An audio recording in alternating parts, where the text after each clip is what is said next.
gravação começará em breve. Está gravando. Então, oficialmente, a gente está começando agora, tá, pessoal?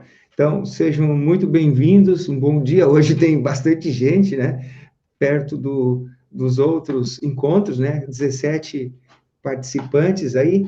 Que legal, que bom encontrar vocês. Espero que estejam todos muito bem. Né? Não se preocupem aqui com conteúdo, com sobrecarga. Antes de mais nada, eu quero dizer que nosso encontro aqui vai ser rápido, tá? Não vai ser 2 horas de conversa, longe disso, tá? Vai ser alguns 30 minutos, 40 minutos, dependendo da nossa conversa, da interação de vocês, tá? E a primeira coisa que eu vou mostrar antes da nossa conversa inicial, né, ou logo após a nossa conversa inicial, vai ser explicar o plano que eu tive que produzir, né, todos os professores que vão participar das atividades remotas, esse é o 4º período, tem que apresentar um plano, nós apresentamos um plano para a coordenação, ele foi aprovado, e depois eu vou explicar ele certinho para vocês, até para tranquilizá-los, né, porque às vezes o plano, ele parece uma coisa muito complexa, como foi aquele terceiro, né, o pessoal se assustou, vou ter que buscar todos esses indicadores, e não era, né, era só para dar aquela formalidade mesmo, mas vocês viram que o trabalho até que foi tranquilo. Então, vamos lá. O Guilherme pediu para o prof aceitar ele na aula. Não apareceu o pedido aqui, Juliano, para o Guilherme. Não apareceu nada na tela. Ele vai ter que pedir de novo. Eu vou colocar o link aqui, ó, no nosso chat. Né? Ele está lá também ele também está no SIGA, e para muitos de vocês entraram, ó, Maicon saiu da reunião, muitos de vocês entraram sem nem pedir permissão, né? Era só aceitar o convite, aquele que eu mandei quando fiz a aula. O que houve, Juliano, eu realmente me confundi, e como eu uso aqui a minha agenda em inglês, acabou indo 2 convites para vocês. Um convite para as 10 da manhã e um convite para as 10 da noite. Tá? Depois eu tentei apaguei aquela aula das 10 da noite, mas deve ter ficado no e-mail de vocês. Pode acontecer dele ter clicado lá no convite das 10 da noite. Tá? Juliano, fala para o Guilherme clicar, achar outro convite ou clicar nesse link que eu mandei aí. Ok? Agora chegou, Guilherme. Beleza. Foi falha minha, tá, pessoal? Eu ainda não estou muito familiarizado com essas novidades aqui, tá? O que eu mudei, eu consegui mudar, eu botei uma câmera com melhor qualidade, melhor definição, para quem vai assistir as aulas depois. Então, bem-vindo, Guilherme, também. Vamos lá. Tentar responder os comentários e perguntas de vocês. A Júlia faz uma pergunta mais ali da área de economia, o Jefferson, a questão administrativa aqui do campus, né, ou do instituto. Previsão de encerramento do semestre. Bom, esse é um assunto que interessa a todos, né?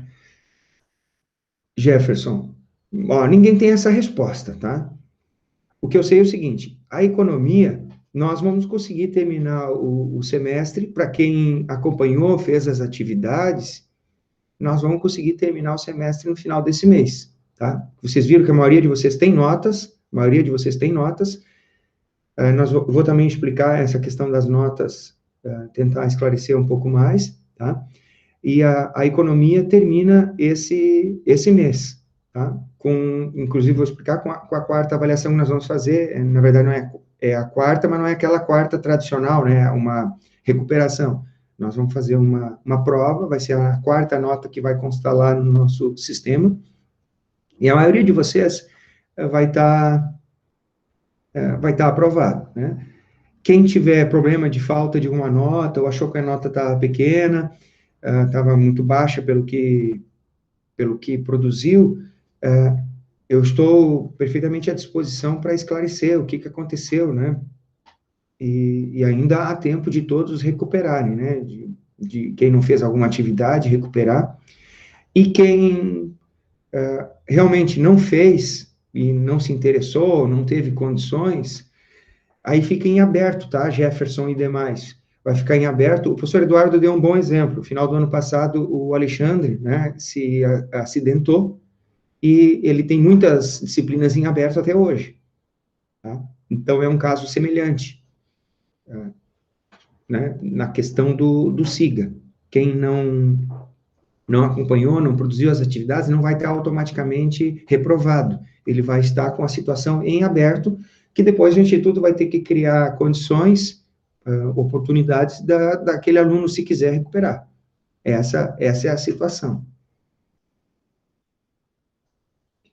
Bom, já tem dois comentários, a questão da nova cédula, né? Essa questão da nova cédula sempre dá aquele medo, medo que eu já expressei para vocês logo na primeira aula, né? Quando eu levei aquelas notas antigas, né? Quem tem um pouco mais de experiência conhece, viveu essa situação. Quando eu levei aquelas notas mostrando que notas que praticamente não foram nem usadas, né? Eram novinhas, impressas novinhas ainda, elas perderam o valor antes mesmo de serem usadas. Então, quando se lançam novas notas, quando o dinheiro se publicam novas notas com novos valores, para quem já viveu esse tipo de situação, sempre dá aquele frio na espinha, aquele medo do retorno da inflação, né? Não é hoje uma situação que está se apresentando, mas é sempre um fantasma que persegue a gente. Porque esse período inflacionário é uma das piores situações que pode se viver na economia de um país.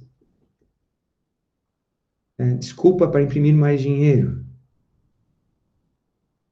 Eu vou tentar responder tudo, tá, pessoal? Então, só se acalme se eu não tiver lá, não for de imediato. E eu ainda tenho dificuldade de coordenar, de ler o chat e não perder o raciocínio. Mas, encerrando a questão das cédulas, tá? Nós temos que ficar muito atentos. Eu sempre disse para vocês, todos os políticos, os governantes, têm os dedos coçando para imprimir dinheiro. Tá? Porque imprimir dinheiro é a forma mais fácil do governo, dos políticos que estão no governo, se financiarem sem desagradarem tanto a população, porque, veja, aumentar os impostos gera um desconforto muito grande, né? Hoje se fala em CPMF, o pessoal não quer nem saber de aumentar impostos, né? Vai dar uma grita, vai dar uma quebradeira, vai ter o pessoal saindo para a rua protestando, né? Se o pessoal protestou lá em 2013 por causa do aumento da passagem de ônibus, imagina agora com essa divisão política que nós temos no país e a possibilidade da criação de um novo imposto, de mais um imposto sobre as transações financeiras, sobre compras pela internet, coisa que todo mundo está fazendo, e mais ainda agora por causa da epidemia. Então, isso vai dar um protesto muito grande, e é muito difícil passar um imposto, certo? Mas a inflação é um imposto muito pior do que a CPMF, do que qualquer imposto, e a gente vai cozinhando aos poucos, tipo aquela história do sapo que é colocado no fogo e vai esquentando aos poucos. Não tem aquele choque da criação de um novo imposto. Seu dinheiro vai perdendo valor, você não percebe, e dali um pouco você está trabalhando, e o recurso, o dinheiro, o teu salário que tu recebe, ele não tem mais aquele poder de compra. E quem ganha com a inflação? Porque quando a inflação acontece, não é todo mundo que perde. Já comentei isso com vocês também. A inflação existe porque tem gente que ganha com a inflação. Quem ganha com a inflação? Principalmente quem emite moeda. Quem emite moeda ganha com a inflação. Porque para quem tem a máquina de imprimir dinheiro, é muito fácil. Você imprime o dinheiro e está ali. Você tem o dinheiro, você não teve esforço, você não teve trabalho para produzir aquilo ali. Não teve que passar um dia inteiro cortando grama, capinando, quebrando pedra, ou tocando uma máquina, ou conduzindo uma indústria, ou qualquer trabalho que seja. Né? Então, tem que passar o dia inteiro trabalhando para você ganhar o salário daquele dia. Mas quem imprime o dinheiro não tem esforço nenhum. E quem perde com isso? Perde aquele que passou o dia inteiro trabalhando. Porque o dinheiro que você vai receber, ele vai valer menos. Porque agora, em vez de ter uma nota de 100 no mercado, tem uma nota de 200. E a riqueza gerada pela economia é a mesma. Não se gera riqueza com dinheiro.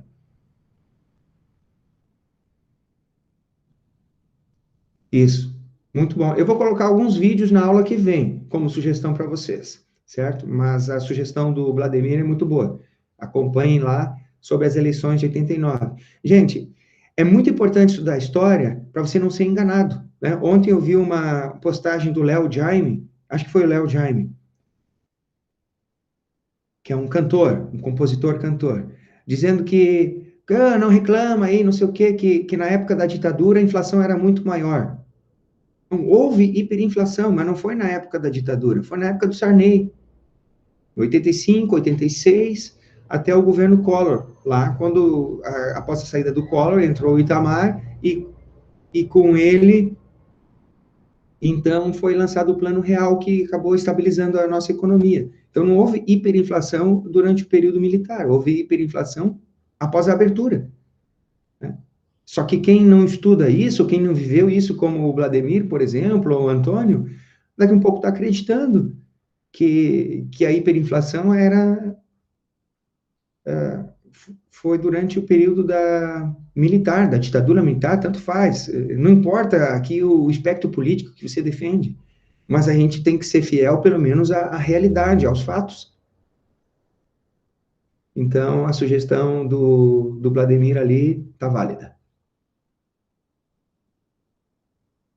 O Itamar, salários pagos de 15 em 15 dias. Gente, eu já contei aquela piada para vocês, né? Que o cara tinha que investir no overnight.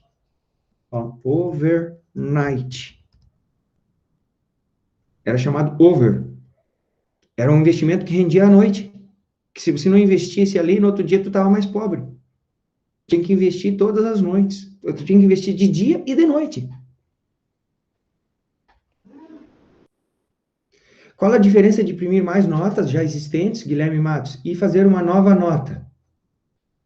É só o volume, né? É o volume de dinheiro, porque tu vai encher uma caixa lá, vamos imaginar, 100 mil reais, né, com notas de 100, e se tu fizer com notas de 200, vai ocupar um volume menor. Eu só vejo essa diferença. Evitar a lavagem de dinheiro. E bom para evitar a lavagem de dinheiro, o Vladimir comenta ali, seria se fizesse a troca de notas, né? Porque quem já tem dinheiro ilícito acumulado, ele vai escapar dessa. Vamos ver se eu perdi algum outro comentário de vocês ali. O feedback dos seminários. Tá. Essa é uma pergunta mais ampla, tá, Vladimir? O feedback que eu tenho é o seguinte, é as notas que estão ali, tá? Dos seminários eu tenho as notas de vocês. Elas aparecem lá como seminário 1, que é o macro seminário, que são os resumos que vocês fizeram. Os seminários 2, que são os micro seminários, que foi o acompanhamento das cotações de determinado produto ou ação, e aí vocês produziram um resumo, ali também tem uma nota, né? Nem todos tiraram 10 nos trabalhos, quem teve uma porção de 10, mas nem todos tiraram. Quem não tirou 10, eu não dei o retorno aqui, né, para todos os trabalhos, de o que tinha acontecido.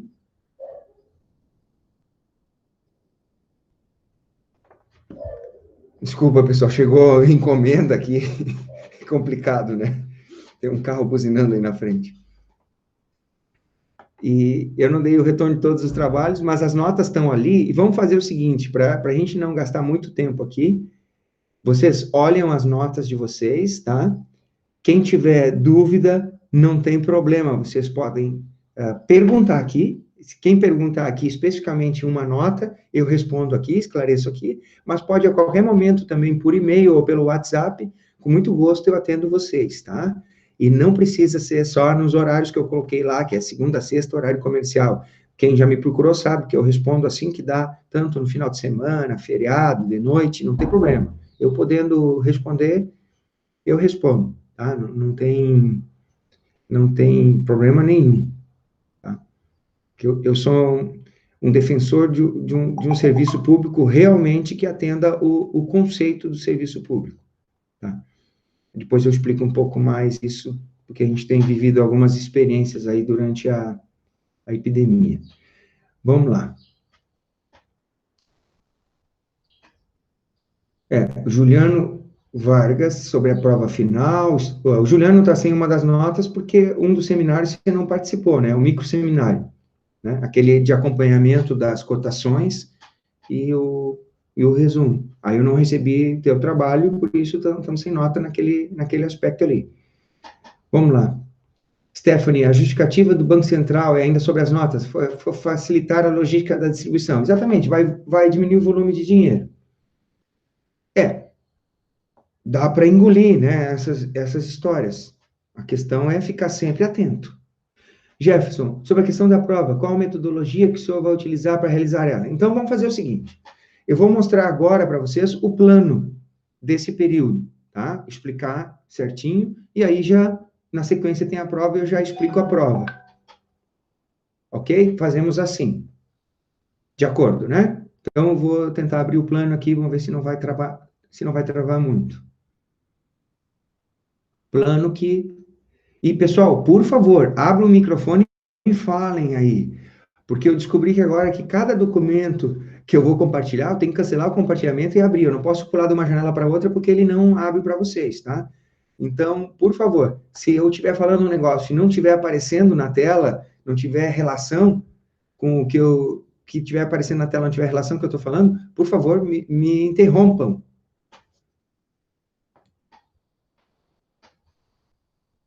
Então, deve estar aparecendo aí o plano de atividades remotas. Esse plano está no tópico do dia de hoje, tá? 5 de agosto, lá para vocês. Apesar, como eu disse, apesar dele parecer muito complexo, tá muito difícil, não é nada disso, tá? Eu vou tranquilizar vocês, é bem tranquilo, é só para a gente manter a atividade, tem coisa muito interessante aí para a gente aprender, tá? Eu estou propondo umas leituras para vocês que quem vai ser agrônomo tem que estar atento a essas variações de mercado, tá? Agora nós estamos falando a parte da economia mais voltada para o agronegócio, tá? Mas não é para qualquer agronegócio, é só para o maior volume mesmo, certo? Aqueles que vão fazer a diferença no PIB brasileiro, tá? Até porque eu tenho que focar um pouco o que a gente vai trabalhar. Então, tá aparecendo o plano aí para vocês, né? Por favor, alguém me confirma aí Sim, né? Beleza. Então, os tópicos que a gente vai trabalhar são, basicamente, história do desenvolvimento agrícola brasileiro, tá? Isso vai ser bem rápido. Eu achei um artigo de 3 páginas, eu vou explicar para vocês. É porque é o seguinte, estudar a história do agronegócio, a borracha, cana-de-açúcar, café, tá, muito legal. É bom saber isso. Mas isso não pode tomar muito tempo nosso, né? Até porque o que vai impactar a vida de vocês não é a história, né, pessoal? O que vai impactar é o daqui para frente. Vocês têm que estar preparados para o que vai vir, né? Conhecer um pouco da nossa história, joia, é importante. Saber que o Brasil foi colonizado, que muita riqueza foi extraída do Brasil, que o Brasil era fornecedor de açúcar, borracha, café, beleza. Mas isso é história. Hoje nós não somos mais importantes na borracha, nós não somos mais importantes no açúcar, né? Então, o que vem daqui para frente, tá? Vou dar foco no que vai vir para frente, tá?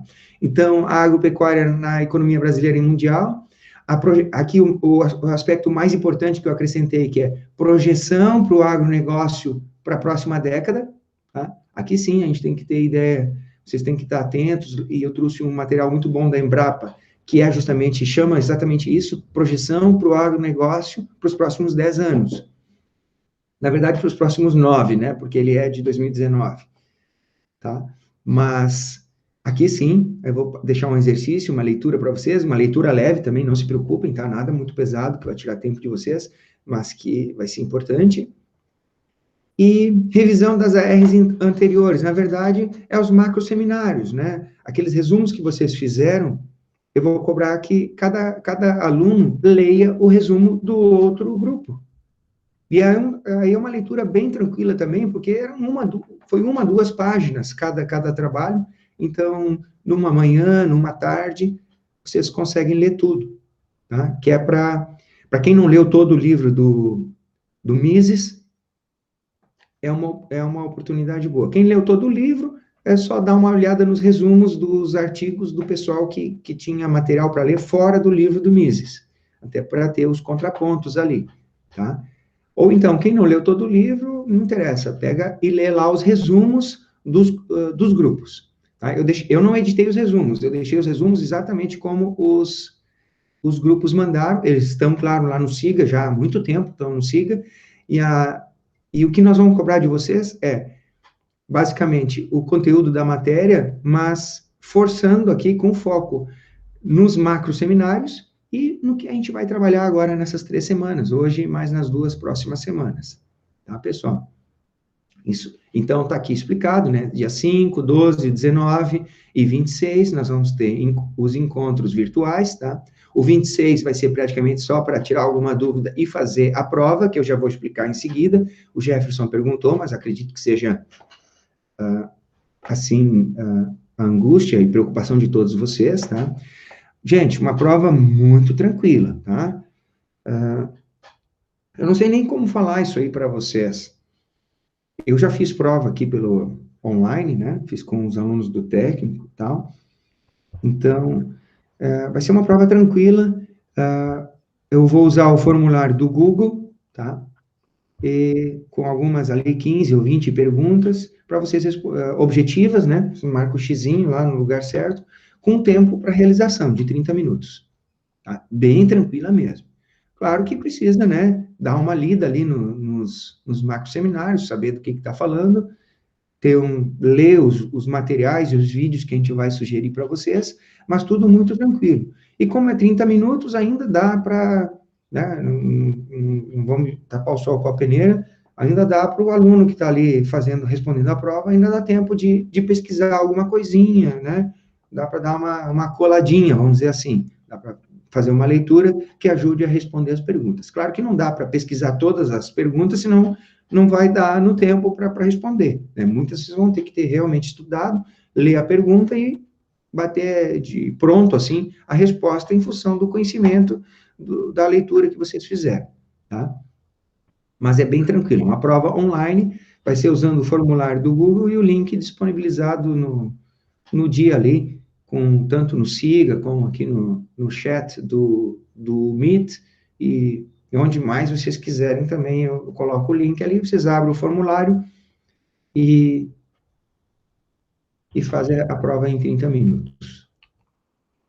Tá? Eu não estou vendo o chat agora, se alguém tem uma pergunta, pode fazer também usando o microfone, tá?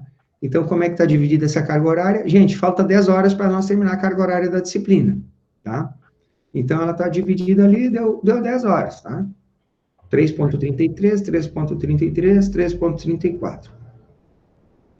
E o que a gente vai fazer? No dia 26, a gente vai fazer uma prova de 30 minutos e basicamente é isso. Eu vou tirar aqui, vou ver se tem alguma coisa no chat. Não, é ainda o Jefferson. Boa, perguntando o tempo de um horário de aula. Não, Jefferson, é o seguinte, é porque eu quero fazer uma prova mais simples, com poucas perguntas, tá?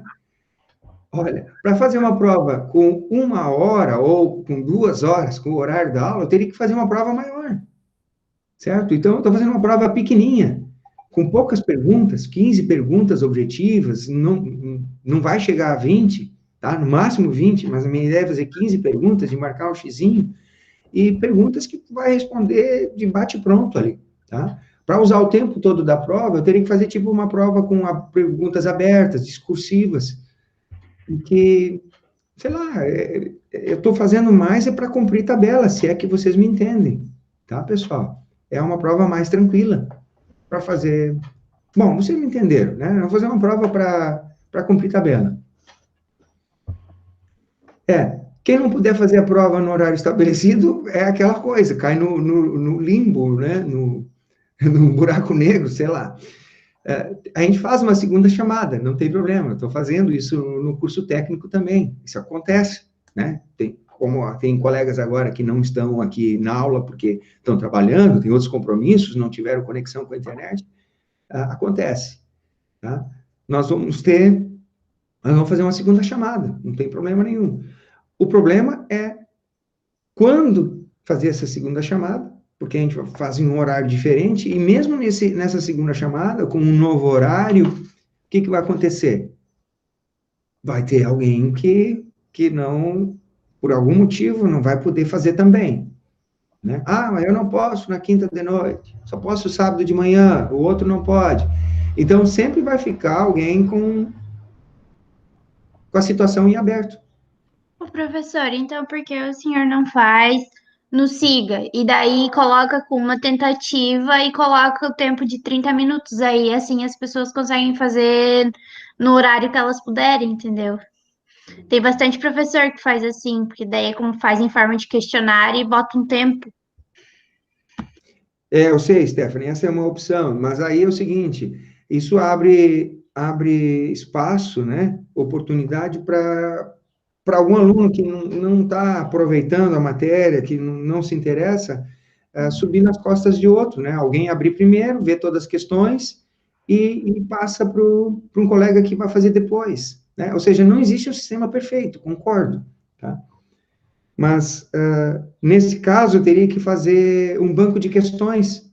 Aí eu teria que fazer, tipo, umas 90 questões para o sistema, por sorteio, escolher, por exemplo, umas 10, 15 questões para fazer. E o colega que vai fazer em outro horário, por sorteio, não vai pegar as mesmas questões, pode repetir uma ou duas, entende? A gente não tem nem conteúdo para fazer tantas questões e nem tem condições físicas, emocionais para fazer isso, tá? O que eu posso dizer para vocês é que a gente vai resolver todos os problemas, tá? Nós vamos resolver todas as situações, tá? Essa ideia de fazer no banco de questões do SIGA é muito boa, só que a gente não está hoje com fôlego, com condições físicas, emocionais de fazer isso, até porque a gente não vinha trabalhando com o SIGA. Veja, se eu usasse o SIGA todos os anos, eu teria lá já um banco de questões que eu poderia aprimorar e aplicar para vocês agora, mas não era um método utilizado por mim e nem pela maioria dos professores, certo? Claro que o professor que usa o SIGA, como você citou ali, também ele sabe disso e releva, né? Ele não se importa lá se um aluno vai abrir a prova para os outros e se algum aluno não vai fazer a prova realmente, ele vai só na carona de alguém, isso pode acontecer. O sistema, assim, presencial já não é perfeito, né? Imagina a distância, tá? Mas o que eu me comprometo com vocês é, aquele aluno que perder a prova por qualquer motivo, nós vamos fazer uma segunda chamada, tá? Aí eu altero algumas questões e tal, e aí o aluno que ainda perder a segunda chamada, a gente vai vendo a situação. Nem em último caso vai acontecer de as aulas voltarem, e aí vai fazer uma prova no papel lá, na escola, ou seja, o importante é saber o seguinte, o aluno não vai estar reprovado, né, por ter perdido a prova, ele vai estar pendente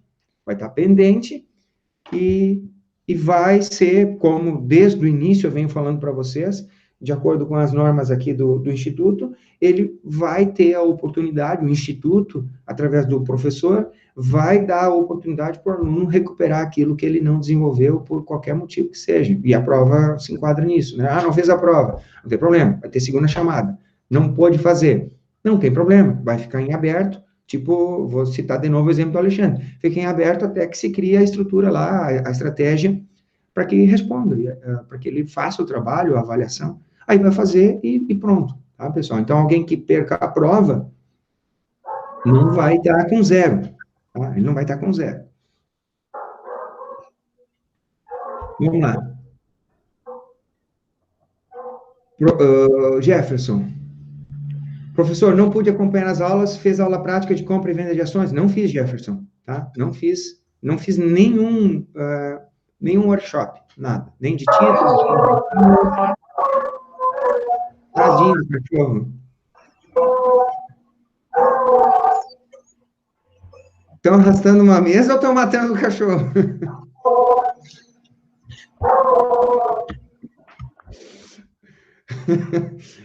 Jefferson, eu não fiz, mas vou fazer, tá? Eu vou fazer quando? Na disciplina de administração, tá? Vou fazer na disciplina de administração o nosso workshop de compra e venda de ações, porque se enquadra perfeitamente lá, tá?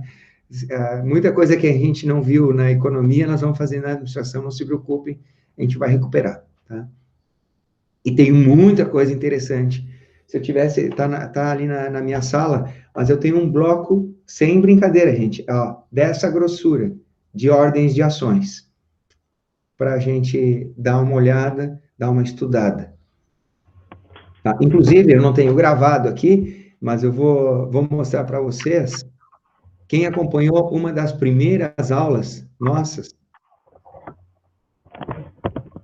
quem acompanhou uma das primeiras aulas nossas, alguém tinha perguntado sobre a questão das ações, porque ela é realmente muito interessante, né?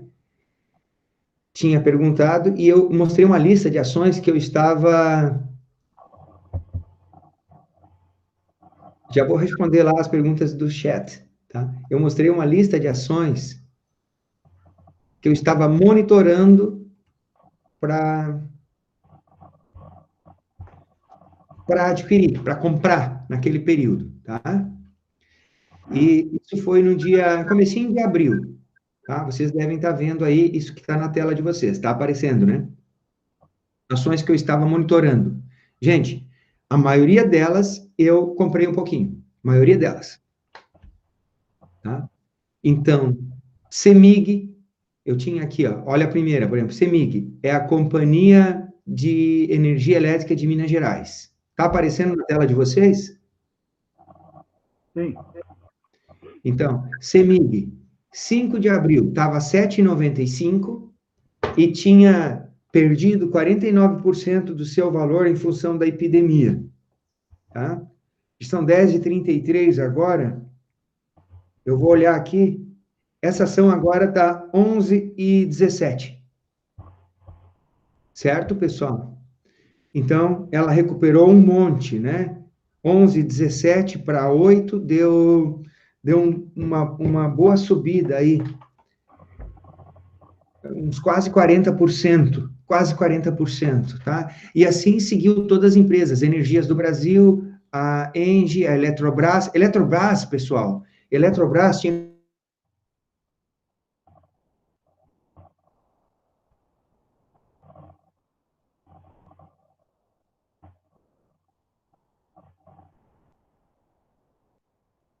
Tá?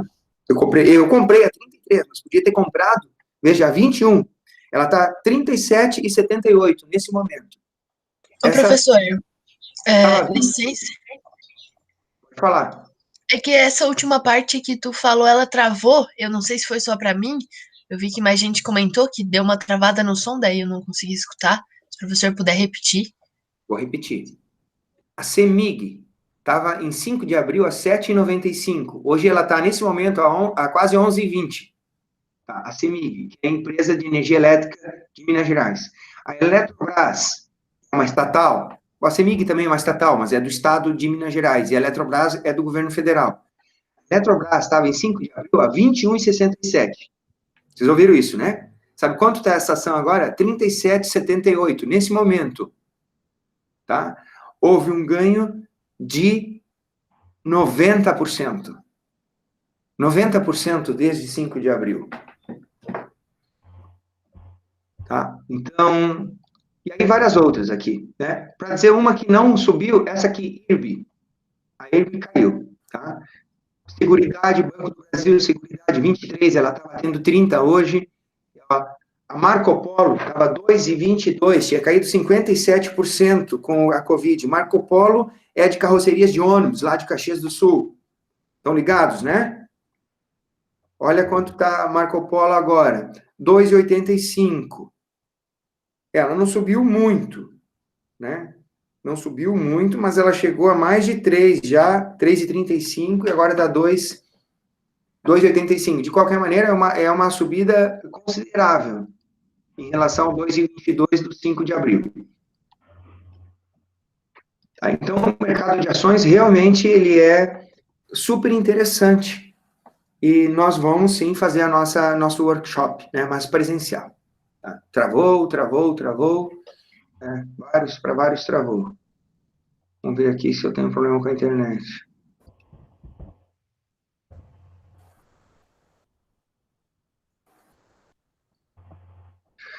Vamos lá. Jefferson. Ah, o Jefferson é lá da região da CEMIG. Voltou a poder cortar a energia. Claro, no dia que saiu essa decisão aí, as ações da CEMIG subiram. E eu comemorei porque eu sou sócio aí da tua empresa, tá? Eu comemorei. Só ficou mantido que o pessoal da baixa renda, né?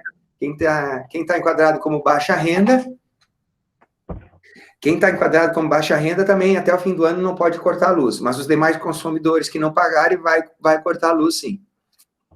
José Assis vai ter que sair, tudo bem, tá aí. Juliano, quem comprou BTOW3 há uns 2 meses está rico? Se comprou bastante. Magazine Luiza rendeu 34%. Magazine Luiza é um fenômeno, né?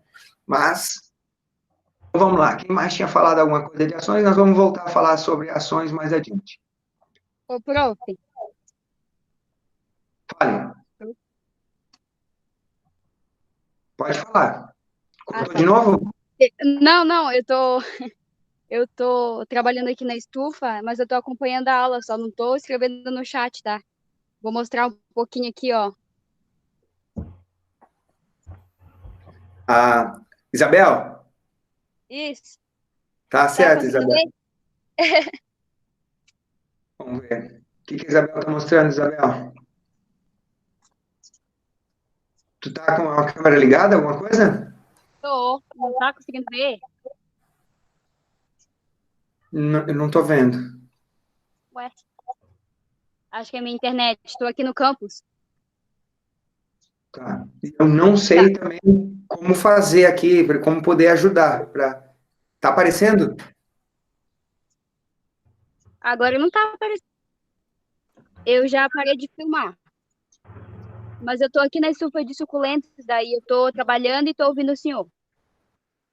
Tá, muito bom. Beleza. Como eu disse, nós não vamos demorar muito, não, tá? Não vai ser muito longo nossa conversa. Deixa eu ver perguntas que ficaram para trás aqui. Maicon. Tesouro direto. Maicon pediu tesouro direto. Tesouro direto, eu vou mostrar um negócio para você agora. Que eu comentei, não sei se você já estava aí, se estava conseguindo entrar na...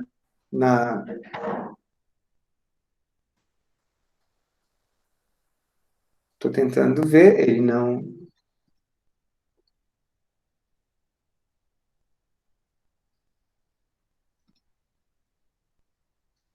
Eu vou tentar abrir a planilha de... Ó, não tá abrindo aqui. Pô, mas que coisa mais... Ele não está me dando a opção de apresentar. Ele não está me dando a opção de apresentar nada.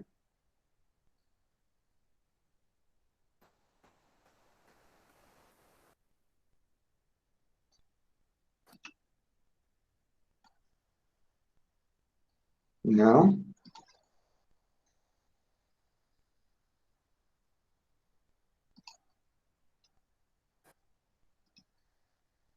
É o problema do meu computador, pessoal, está sobrecarregado. Vou pedir paciência de vocês. Diz que eu estou apresentando.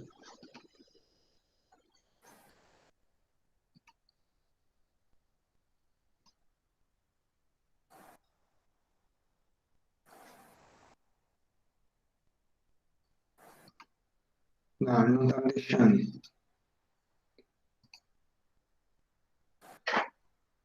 Vamos ver se vai aparecer aqui. Me falem. Apareceu uma tabela do Tesouro Direto? Agora tá aparecendo, professor. Tá. Então, olhem lá. Esse título aqui, o Tesouro IGPM. Lembrem que IGPM é uma das medidas de inflação do Brasil. Esse Tesouro IGPM, que vence em 2021, ou seja, vence ano que vem, em abril do ano que vem, então menos de um ano, ele está aqui, ó, com juro negativo, está menos 0,47%. Isso aqui é online, tá, pessoal? Pode mudar a qualquer momento. Os técnicos do Tesouro podem abrir lá, fazer os cálculos e tirar essa planilha do ar. Ela foi atualizada, vou mostrar o horário aqui, ó, às 9h19 de hoje, tá? Ó, foi atualizada às 9h19 de hoje, então, um pouco mais de 1 hora que foi atualizada. Por isso, quando eu procurei, eu disse para vocês, ó, eu vi ontem juro negativo, não quer dizer que hoje estaria, Mas isso é aquilo que o Vladimir falou, ó. Esse título agora, ele está valendo 4.690,79 centavos, e se você tiver esse título e mantiver ele vai perder valor.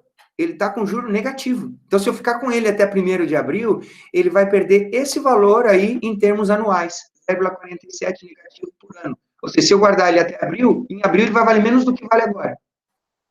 Qual é a lógica disso?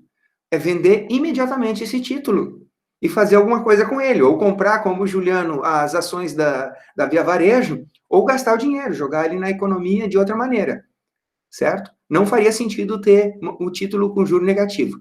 A única observação com relação a esse título não está mais disponível para compra. Né? Ele só está disponível para venda. Significa o seguinte, se eu comprei uns anos atrás, eu tenho ele, e agora posso optar por manter ele ou vender. Mas eu não tenho a opção, o Michael que perguntou, não pode comprar esse título agora. Esse título é só para venda. Ele não é disponível para compra. Tá? Os títulos para compra, ó, chamados aqui os títulos para investir, eles estão com juro positivo, tá? Eles estão com juro positivo, mas um juro baixinho. Olha aqui, tá? Por exemplo, para 2023 está com 13,86, 13,83 anual. Vocês estão vendo? Está aparecendo na tela de vocês?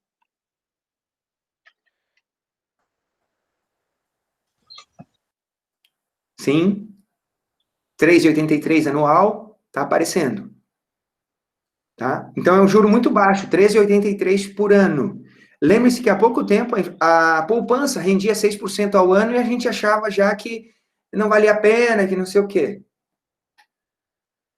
Então, respondendo à pergunta do Maicon, nesse momento, eu não recomendo ninguém investir no Tesouro Direto. É um risco muito grande para um retorno muito pequeno. Tá? Hoje, o Tesouro Direto, eu não recomendo. As posições que eu tenho no Tesouro Direto, eu estou desfazendo. Eu estou saindo do Tesouro Direto nesse momento. Por quê? Porque ele rende pouquinha coisa mais que a poupança, muito pouco. A poupança está rendendo 2%, vamos dizer. Ou menos que 2%. Tudo bem, mas aí o título vai render 13,83%. Diferença 1,83%. Qual é o risco da poupança? É zero. Praticamente zero. Qual é o risco do título do Tesouro? Muito maior do que zero. Né? Se der uma segunda onda forte do Covid aí, esse juro vai a 10%. E se esse juro vai a 10%, o título que está por 900, esse título vai para 700. Então, tu compra por 900 e em determinado momento, em questão de 2, 3 semanas, ele vale 700. E aí você perdeu bastante dinheiro. Certo?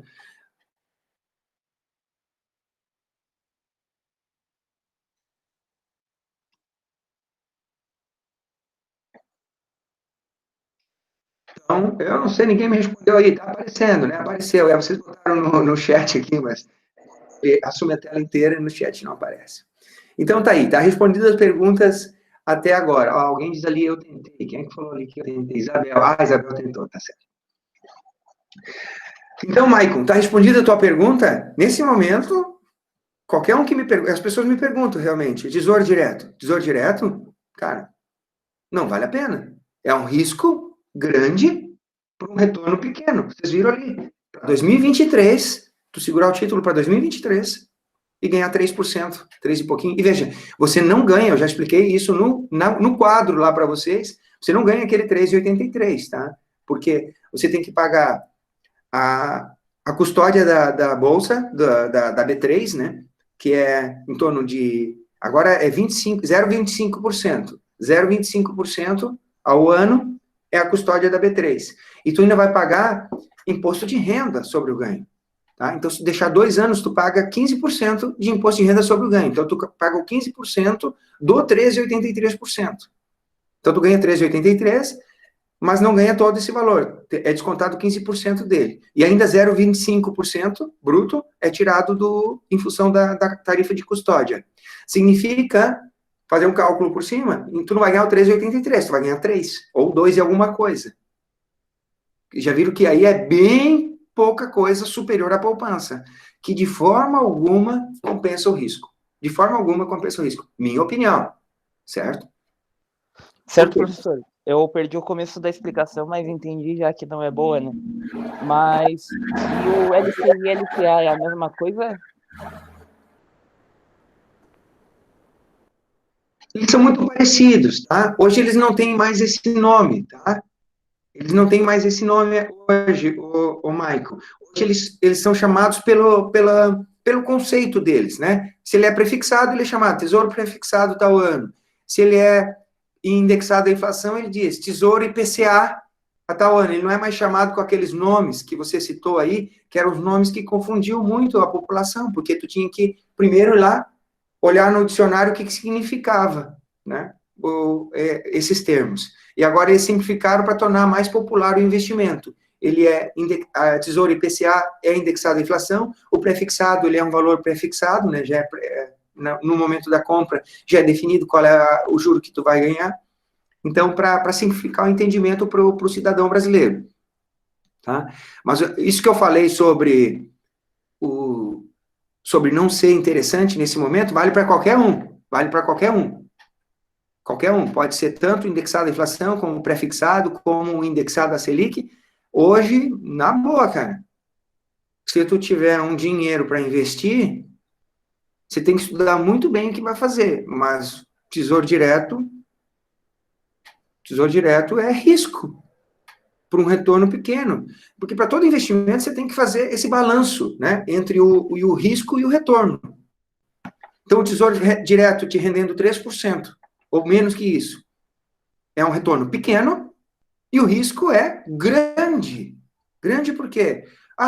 Começa a Quarta Guerra Mundial, olha a explosão que deu no Líbano. Vai que isso não é o adubo que explodiu, vai que foi um atentado realmente, e aquilo é uma coisa que movimenta a outra, e é um estopim para se começar um conflito lá entre a China, Rússia e Estados Unidos. Bom, o Tesouro Direto vai lá para cima as taxas, e aí o valor do título diminui. E se tu já tem o título, teu título vai desaparecer, vai virar fumaça.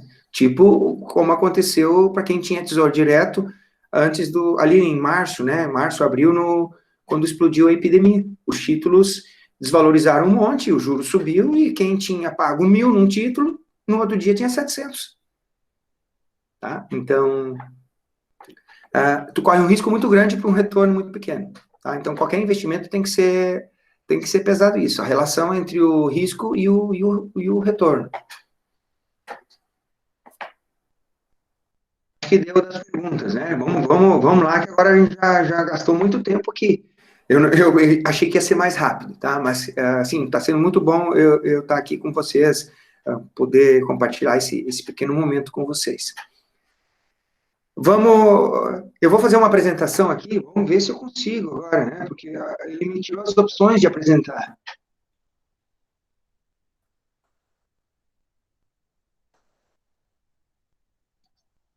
Rapazes, meninas, ele me tirou a opção de apresentar.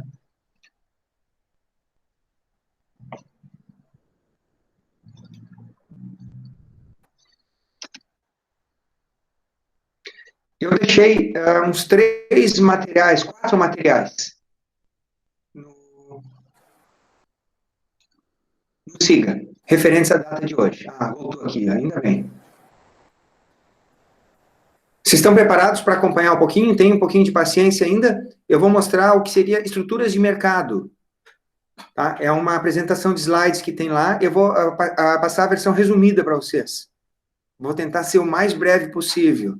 Mas foi um assunto que a gente não teve a oportunidade de trabalhar nas outras aulas, nos outros encontros. Vocês estão aí ainda, pessoal? Sim, né? Vamos lá, então.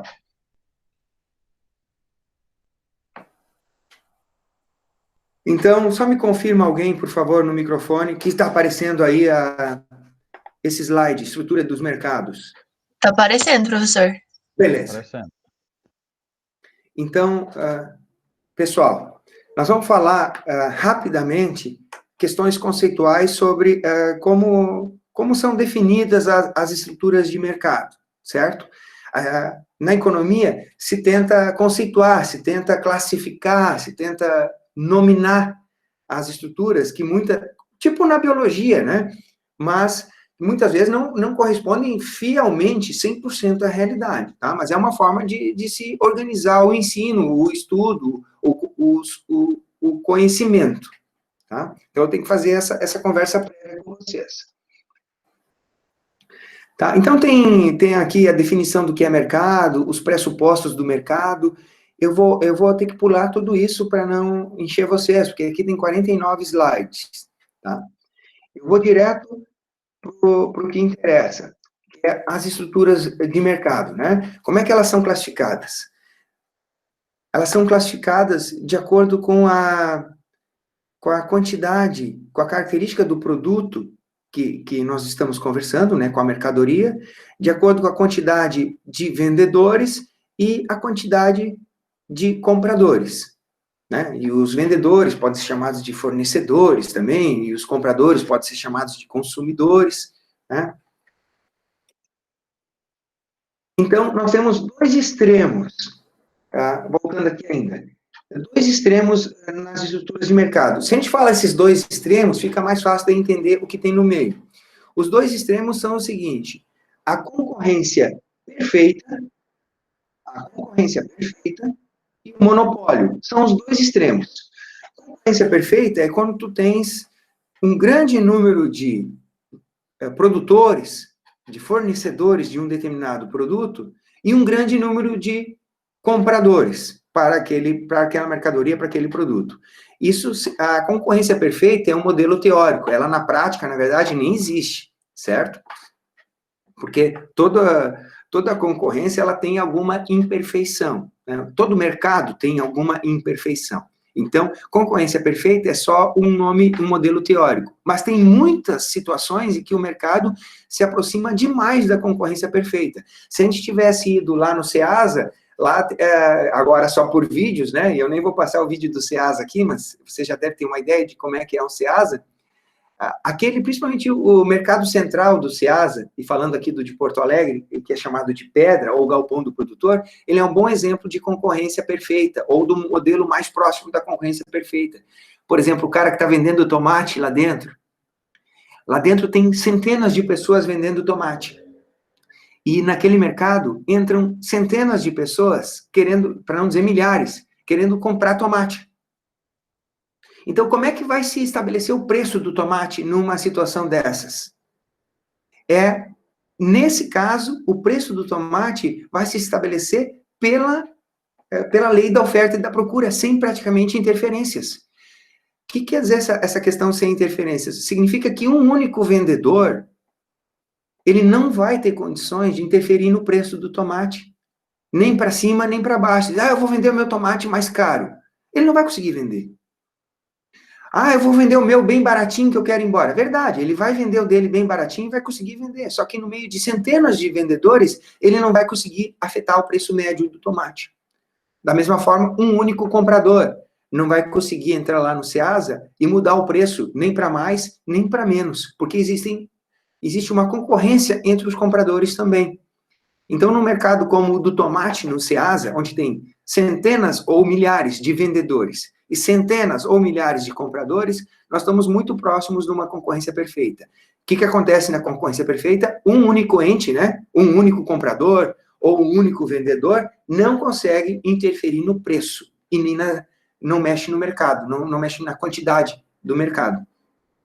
Isso também a gente vai ver quando fizer o workshop de ações, porque ações com grande liquidez, como o exemplo aí da CEMIG, lá do Jefferson, em Minas Gerais, é uma grande empresa com muitas ações à venda e com um grande número de compradores, e muita gente vendendo as ações também, porque é um mercado secundário, significa o seguinte: hoje, ninguém consegue afetar individualmente o preço da ação da CEMIG. O resultado do preço, esse que eu citei agora, preço para vocês, ele é consequência de uma concorrência perfeita, de um grande número de compradores e um grande número de vendedores dessas ações. E nenhum deles, individualmente, consegue afetar o preço da ação.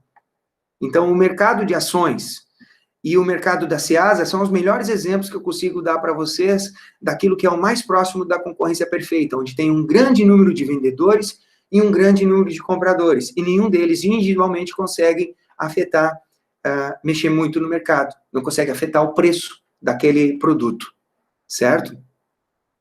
Então, isso é um extremo das estruturas de mercado. O outro extremo é quando nós temos um monopólio.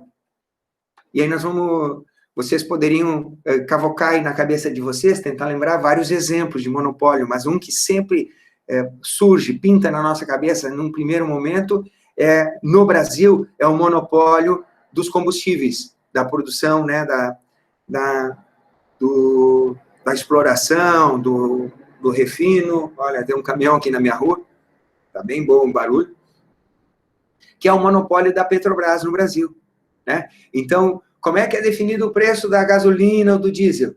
Pô, a Petrobras tem que dizer. A Petrobras resolveu aumentar o preço da gasolina. Ou, por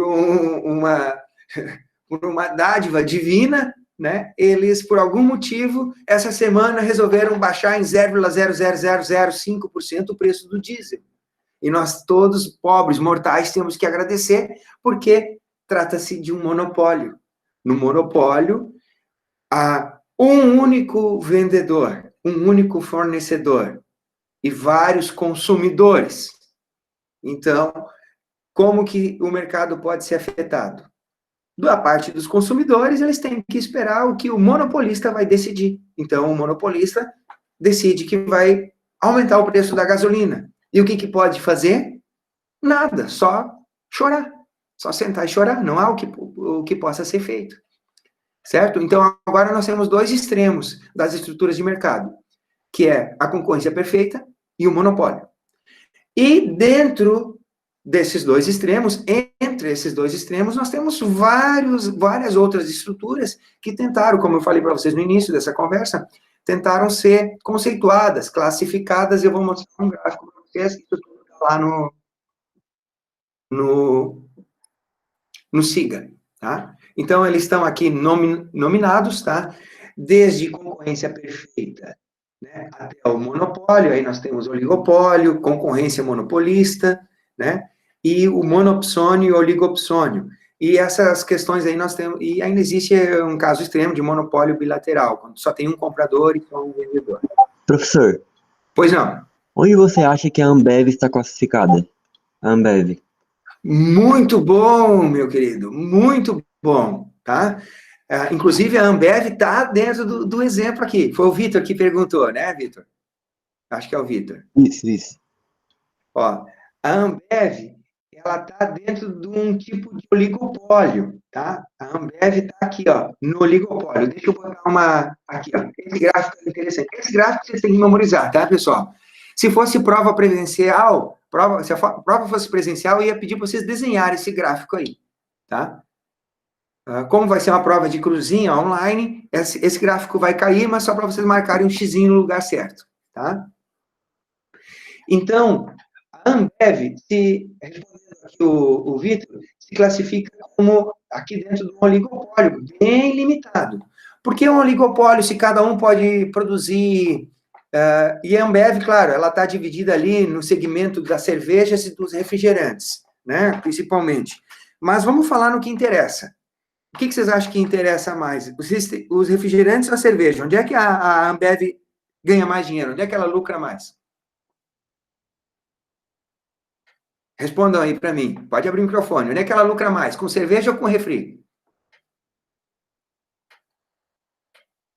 Estou esperando responder, até para ver se a gente está sendo entendido, compreendido aqui, pessoal. Cerveja, óbvio, né? Pessoal, a Ambev corresponde a mais de 60% do mercado de cerveja do Brasil. É quase um monopólio. É quase um monopólio. Tá? Aí nós temos a cervejaria Petrópolis, com uns 15%.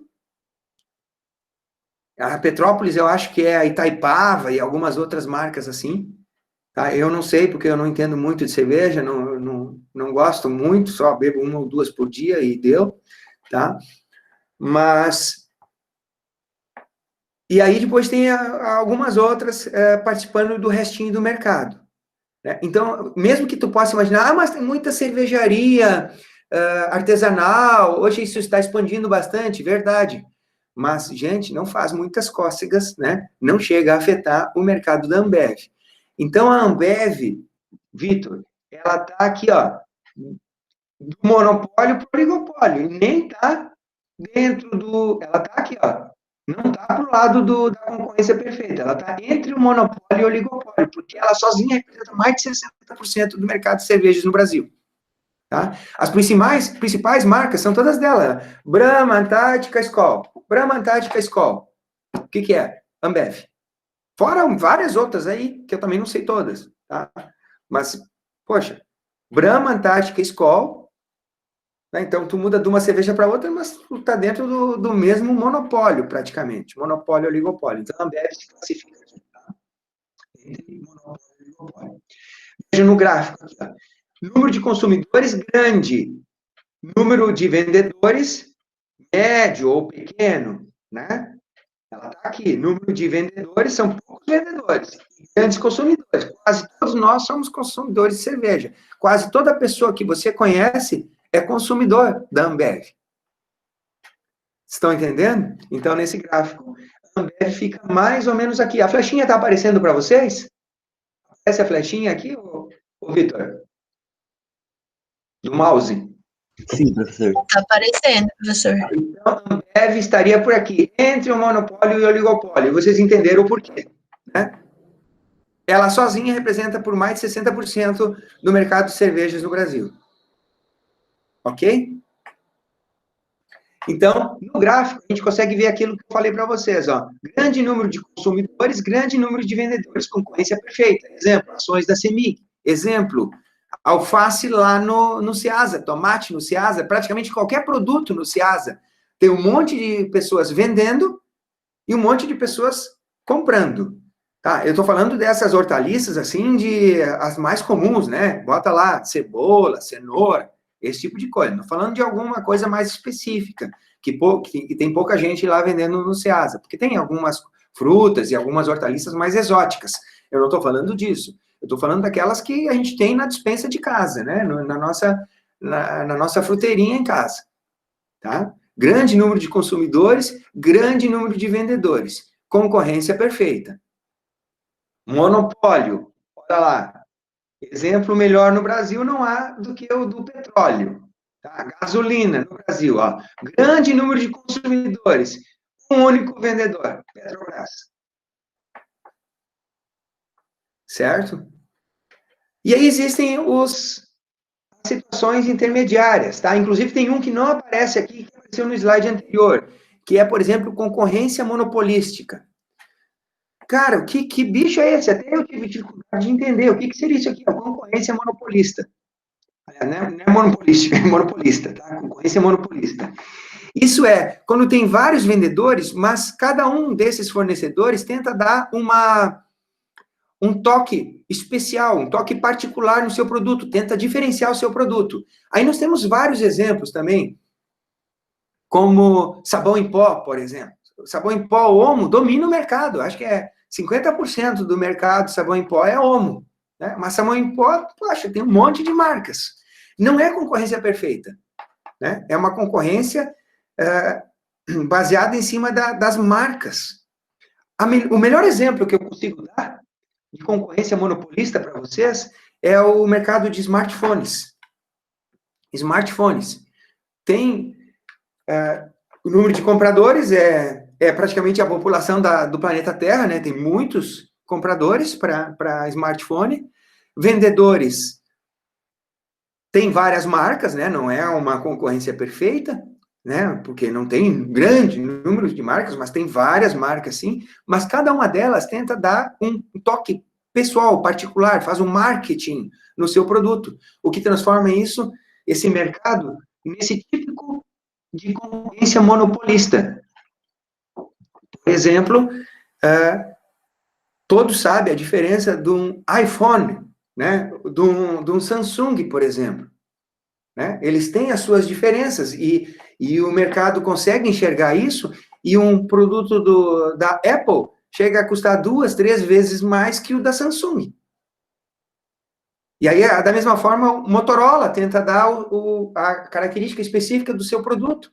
Então, eles estão competindo dentro do mesmo segmento, mas procuram diferenciar os seus produtos E essa diferenciação consegue se refletir nos preços. Eles conseguem, né? A Samsung define o preço dos seus produtos. Ela não depende da concorrência. É claro que ela dá uma olhadinha para o que a Motorola está fazendo, para esse Xiaomi, Huawei e tal. E, claro, lá na frente, ela olha quem está na frente dela, a Apple, né? E ela fica tentando, ela fica monitorando e fica tentando se enquadrar no seu nicho de mercado, com o seu marketing, com a diferenciação do seu produto.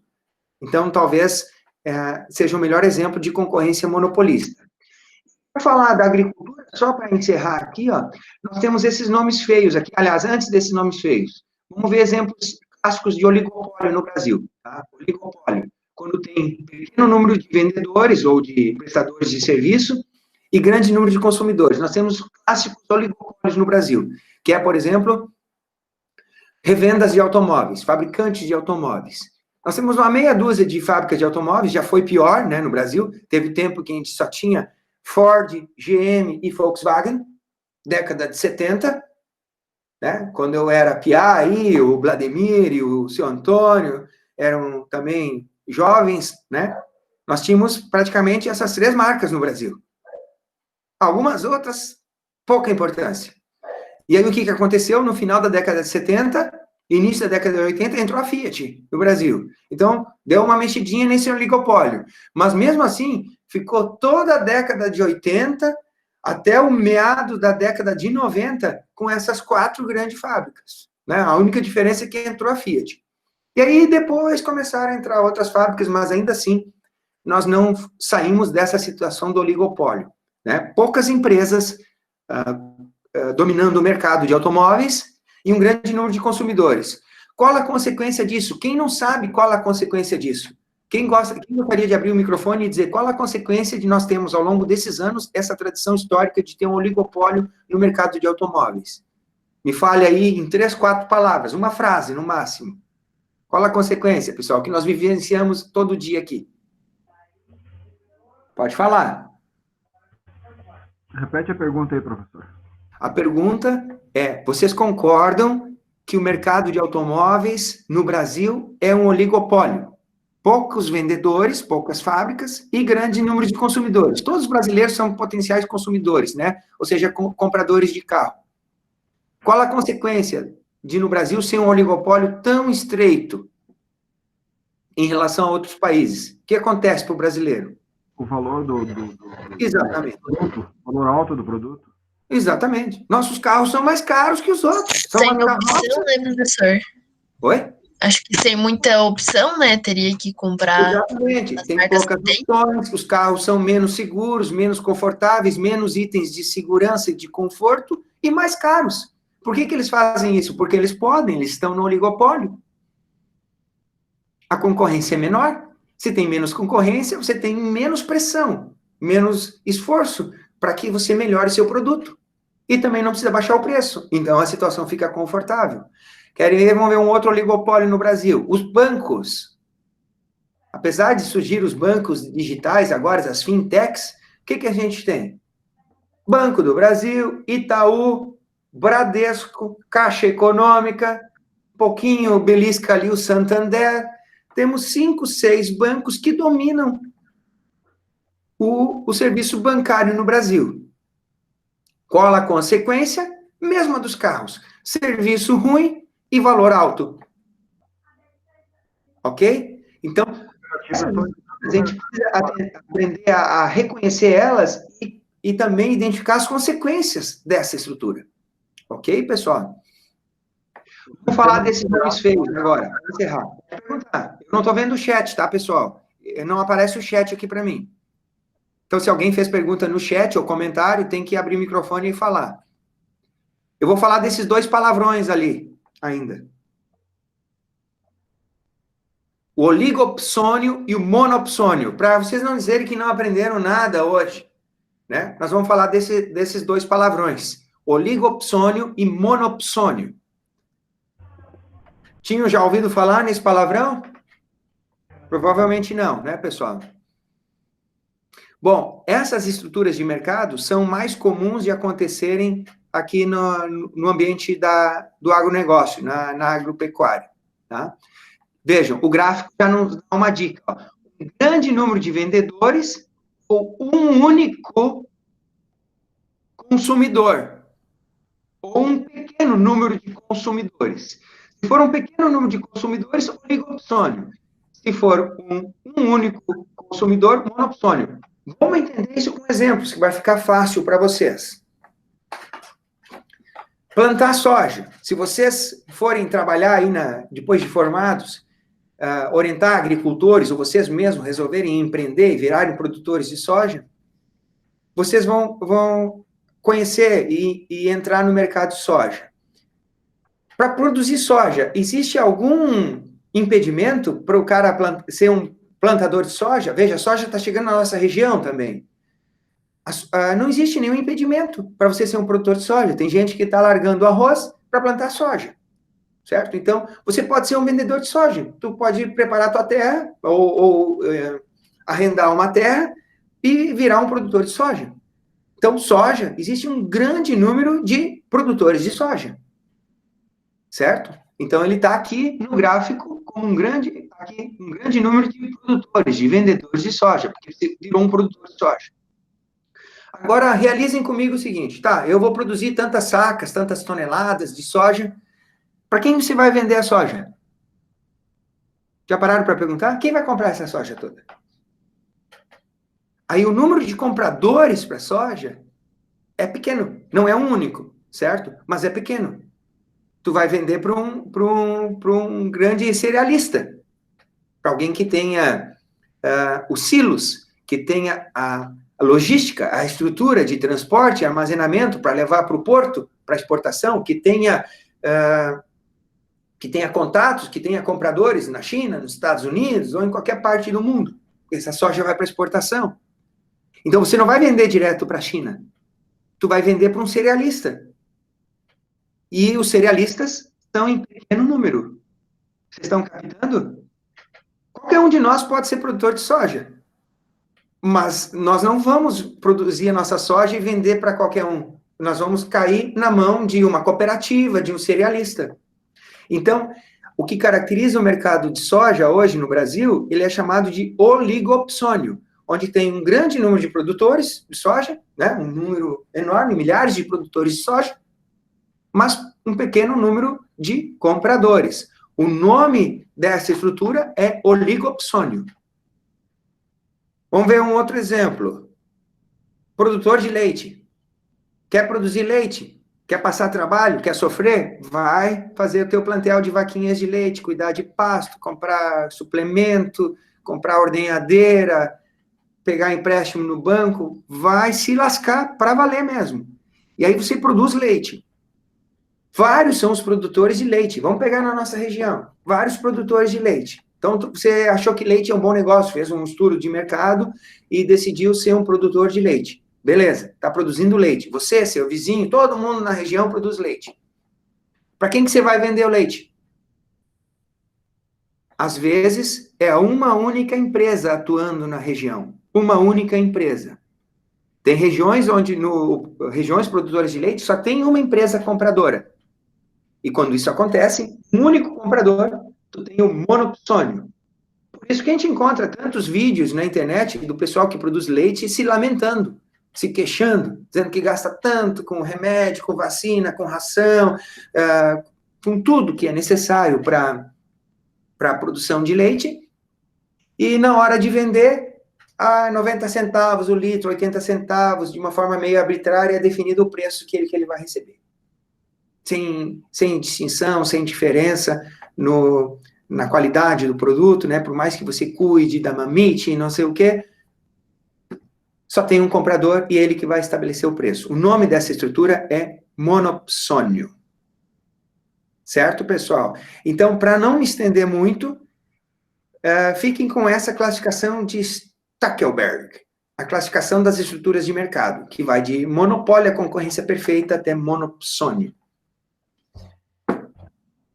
Perguntas, pessoal?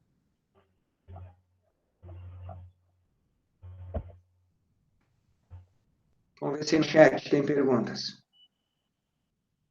Preços altos, isso aí eu tinha falado, isso. Marquinhos é sócio da Ambev. Pessoal, vocês entenderam esses nomes feios aí? Monopsônio, oligopsônio? Tá entendido com os exemplos que a gente passou para vocês? Tá, beleza. Olha o seguinte ainda, só para concluir essa parte. A concorrência perfeita, aquela que tem um grande número de compradores e um grande número de vendedores, ela é clássica quando se trata de commodities. Inclusive, nos slides lá tem uma definição de commodities. Vou apresentar de novo, vou ver se eu acho esse slide da commodity aí. Aqui. Ele vinha logo na sequência. Depois do gráfico aqui, vocês vão encontrar que na concorrência perfeita, geralmente, ou nas commodities, geralmente o mercado se caracteriza como uma concorrência perfeita. O que é uma commodity? São produtos com características e qualidades uniformes, que não são diferenciados de acordo com quem os produziu, e nem pela sua origem. E o preço é determinado pela oferta e procura, pela demanda e procura, aliás, pela demanda e oferta, né, internacional, mundial. E para isso eu tinha separado aquele videozinho. Vamos olhar o videozinho. O som vai estar meio ruim, tá? Então, mesmo assim, eu vou tocar o videozinho aqui. É 1 minuto só, tá? É 1 minuto só. É um pedacinho de um filme. Aqui o Jefferson, antes de passar o filme, vamos ver o comentário do Jefferson. Não compensa mesmo, professor. Em casa, meu avô é produtor de queijo e fala que não compensa mais você ter gasto com as vacas de leite. É mais fácil comprar o leite de um produtor para produzir queijo que você gasta menos. É, verdade. E a estrutura de mercado que se criou, né, é uma situação natural de mercado, é isso. Também para você ser uma indústria de leite, um laticínio que vai processar o leite, também não é fácil. Né? Ele também tem as suas dificuldades, o seu problema, os seus impostos, suas taxas, os seus gastos, os seus custos. E para valer a pena para o laticínio funcionar, ele tem que ter uma matéria-prima a preço baixo. Então, é difícil mesmo. Vamos dar uma olhadinha aqui no vídeo. Vamos ver se eu consigo apresentar o vídeo para vocês. Pessoal, o sonzinho talvez não seja o melhor, tá? Ei, já sumiu tudo aqui. Cara, na boa, eu não estou entendendo por que às vezes ele aparece e às vezes não. Ele não me dá as opções do que tem na tela aqui para eu apresentar.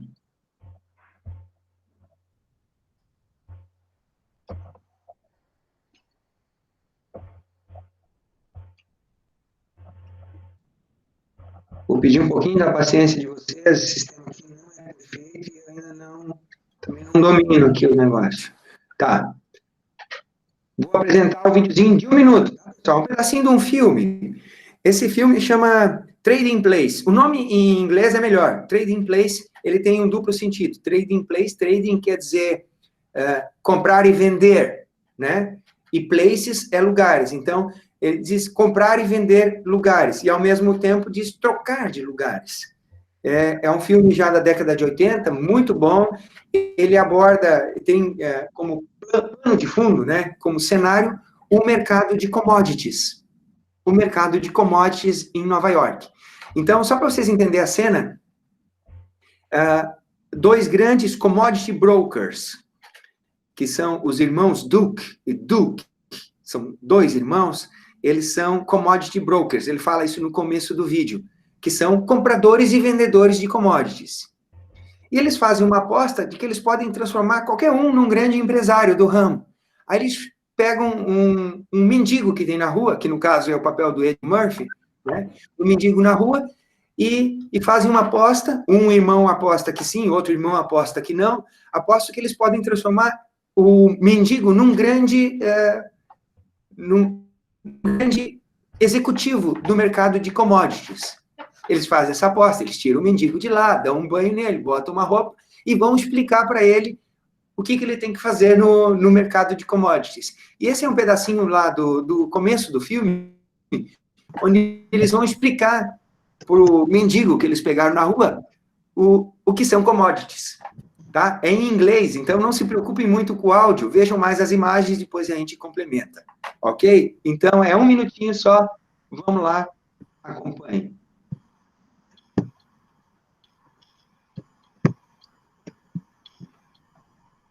Vou rodar o vídeo. Já está aparecendo na tela de vocês, congelado? Sim, congelado já está, né? Tá aparecendo, professor, congelado. Então, vamos lá, eu vou largar o vídeo, é 1 minutinho. We are commodities brokers, William. Now, what are commodities? Commodities are agricultural products, like coffee that you had for breakfast, wheat, which is used to make bread, pork bellies, which is used to make bacon, which you might find in a bacon and lettuce and tomato sandwich. And then there are other commodities like frozen orange juice and gold. Though, of course, gold doesn't grow on trees like oranges. Clear so far? Yeah. Good, William. Now, some of our clients are speculating that the price of gold will rise in the future, and we have other clients who are speculating that the price of gold is going to fall. And they place their orders with us, and we buy or sell their gold for them. Tell them the good part. The good part, William, is that no matter whether our clients make money or lose money, Duke and Duke get the commissions. Well, what do you think, Valentine? Gente, isso aí é fantástico, tá? Vocês vão olhar isso aí de novo em outro momento, ou vão achar esse filme na internet. Então, primeiro eles explicam o que são commodities, ele botou ali café, pão, porco, né? Tem ali um bacon, né? Suco de laranja, são commodities da agricultura, e tem ouro. Ele explica, claro que o ouro não cresce em árvores, mas ele é uma commodity também, porque ele é retirado da natureza, como o petróleo, como o cobre, outros minerais, né? O que é retirado da natureza e não tem diferenciação, né? Então, a soja, por exemplo, é a nossa principal commodity. Não tem diferenciação no mercado. Não importa se foi plantado aqui ou acolá e não tem uma marca, como tem, por exemplo, os smartphones que eu falei para vocês. Então, esses produtos não diferenciados e que têm cotação internacional. Isso são commodities. Lembre-se que na prova eu vou perguntar o que são commodities. Eu vou botar uns exemplos do que é commodities e vou marcar o xizinho lá. Tá? Então, lembrar que commodities são produtos não diferenciados, retirados da natureza, não necessariamente só da agricultura. Tá legal, pessoal? E o que mais interessante também ali, eles explicam que são commodity brokers e que os clientes deles deixam ordens de compra ou de venda de commodities, conforme eles pensam que o preço dessas cotações, dessas commodities, vai subir ou vai cair, eles deixam as ordens com os commodity brokers, que são eles, os negociantes. E no finalzinho ele contou a piada ali, que é o seguinte: conte a melhor parte para ele. Qual é a melhor parte? A melhor parte é o seguinte, aqui falando já do mercado, né? Ele diz o seguinte: não importa se os nossos clientes ganham ou perdem dinheiro com as suas compras e vendas de commodities, porque a nossa empresa, Duke & Duke, ganha a comissão. E isso vale para todas as empresas aqui, as corretoras, né? As corretoras querem ter o quê? Cada vez mais clientes, porque não importa para as corretoras se o cliente ganha ou perde dinheiro, porque a corretora ganha a comissão, certo? E é isso que ele está explicando ali, mas a parte das commodities é bem interessante.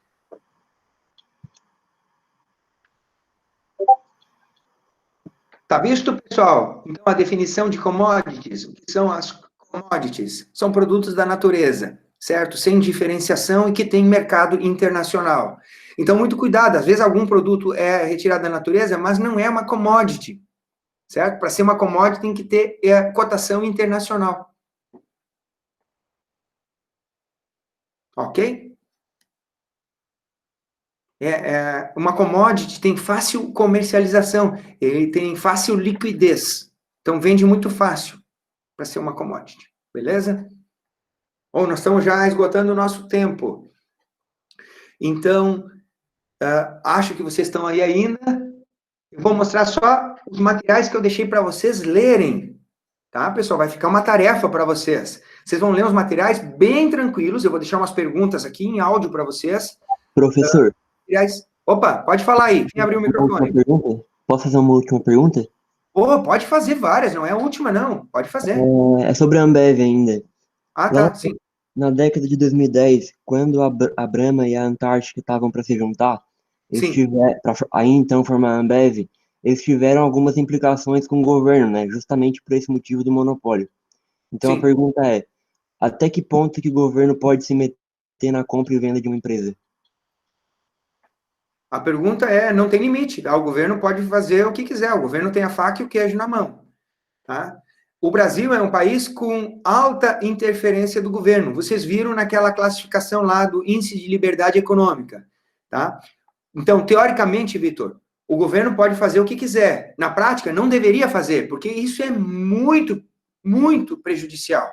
Vejo que o Brasil é um dos piores países em liberdade econômica justamente porque o governo se mete nessas coisas, tá? Ele não deveria se meter, tá? Porque eu particularmente, sou mais favorável à liberdade de mercado, certo? Esse mercado... a Ambev vai comprar, vai fundir a Antártica e a Brahma. Tá? Qual o problema? Mas vai aumentar o preço de cerveja. Bom, se aumentar o preço da cerveja, vai ficar um preço tão atrativo que vai, de repente, estimular o Krause, o Maicon, o Vitor, o Catão, ou qualquer um de vocês a produzir cerveja em casa e vender. Porque está valendo a pena vender cerveja, está caro o preço da cerveja, a Ambev aumentou o preço dela e eu vou vender. O que precisa? Precisa só o governo não se meter, ele não interferir na minha cervejaria artesanal, ele não pode vir e me proibir de produzir cerveja e de vender cerveja, tá entendendo? Porque se ele proteger a Ambev e me proibindo de produzir e vender cerveja, aí sim temos mais um exemplo de interferência negativa, porque olha o que aconteceu. Apesar do pessoal chiar e do governo fazer lá um teatrinho, dizendo que não, tem que ver, não vai ser possível, que vai concentrar muito o mercado, o que na prática aconteceu? A Ambev fundiu a Antártica e a Brahma. Então, na prática, aconteceu. E do outro lado, o que acontece? Se eu quiser produzir e vender cerveja artesanal, eu vou ter um monte de dificuldades. Então, na prática, o que aconteceu? Na prática, aconteceu que o mercado concentrou, o governo fez um teatrinho de que não pode, não sei o quê, e piorou para o consumidor.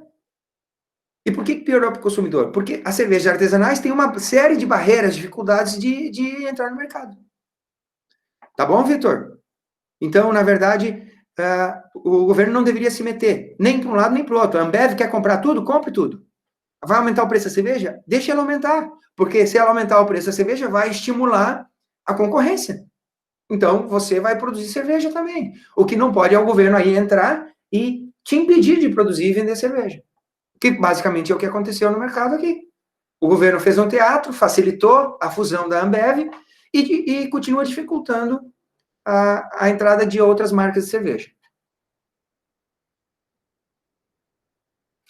Interferências governamentais tem a ver com o ouro e Bitcoin? Cristiano, minha opinião, não.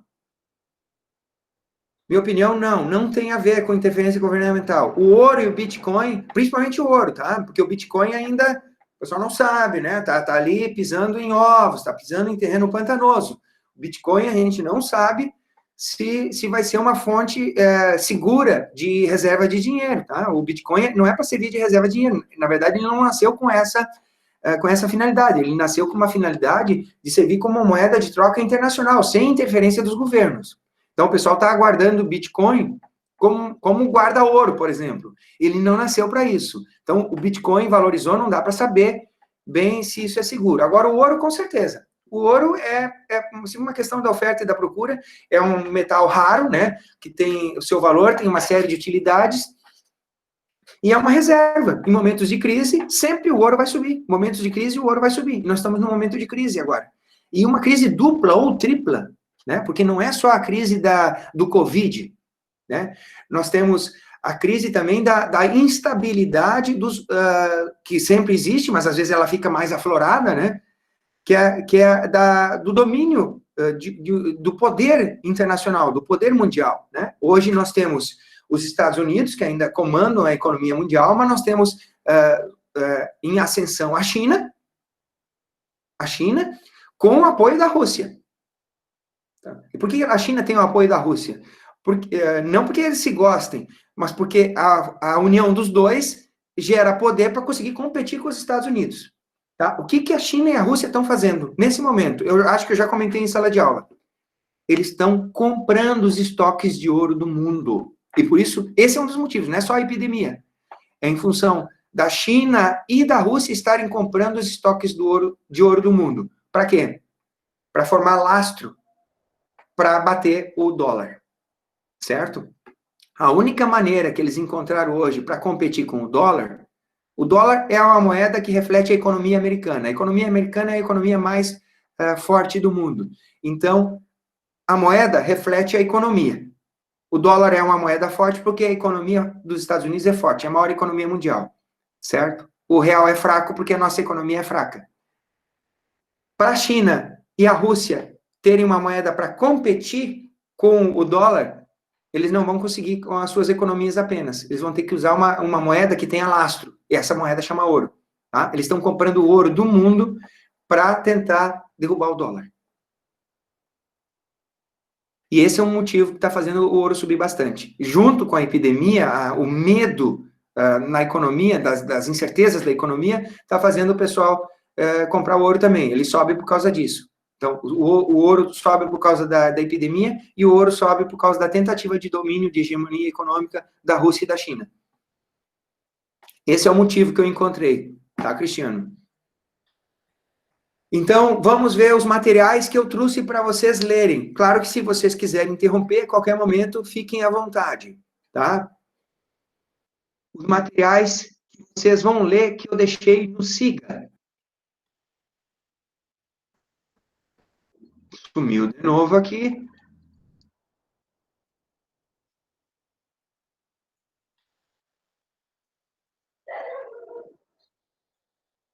Pessoal, vou pedir um pouquinho de paciência para vocês. Mais 10, 15 minutos a gente termina, tá?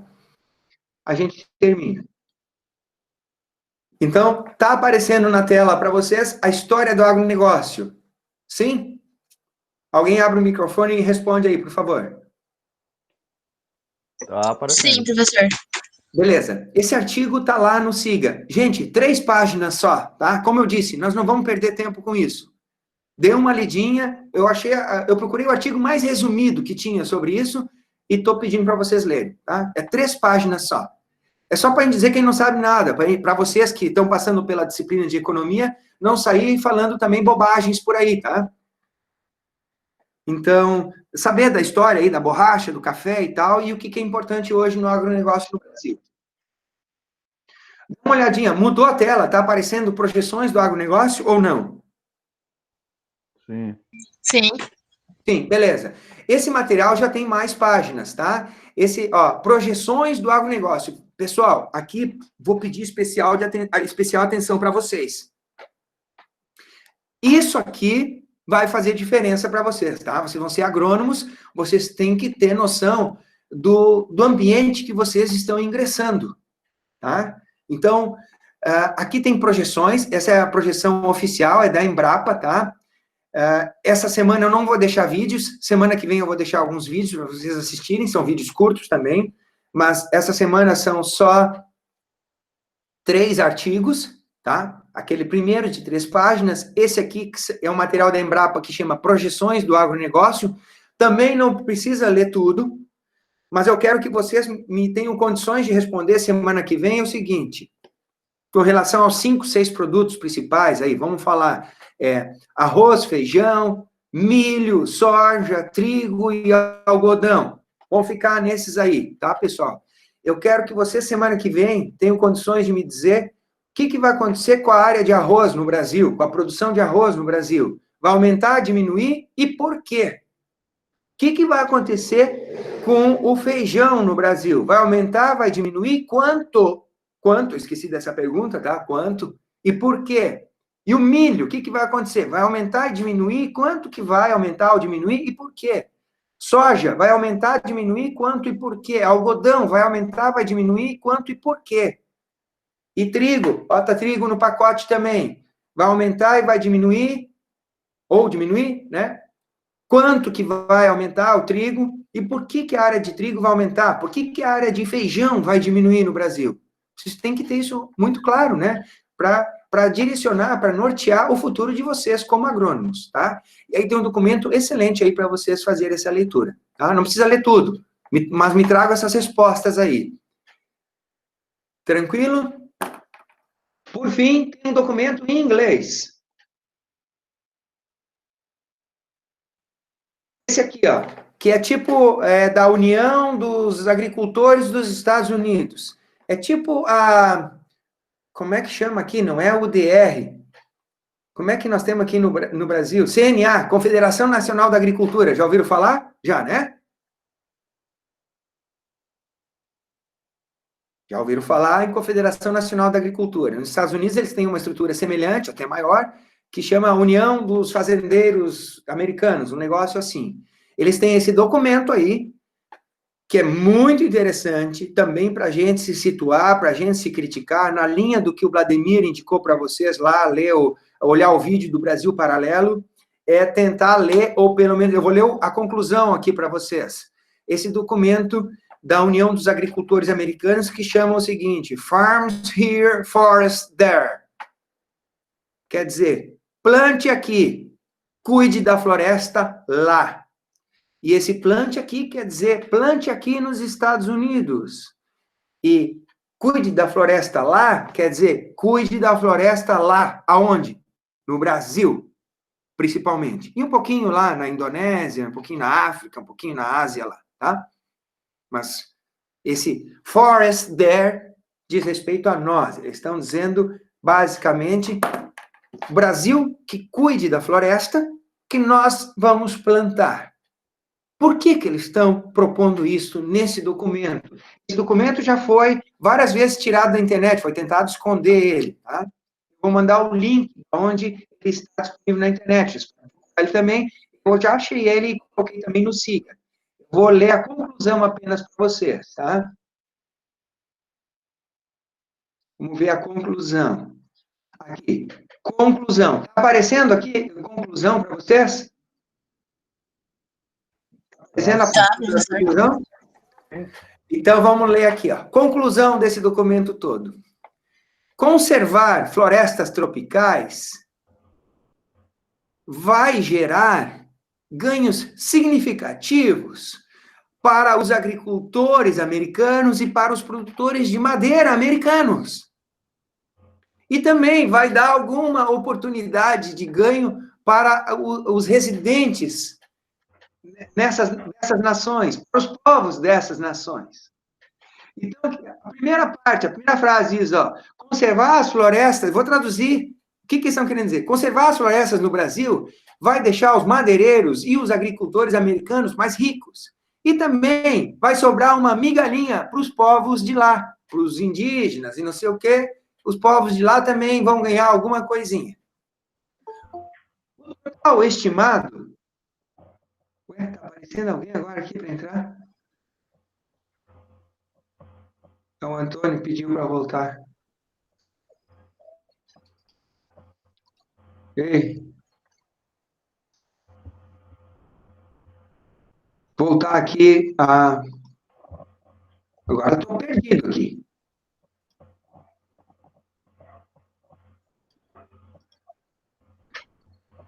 O total estimado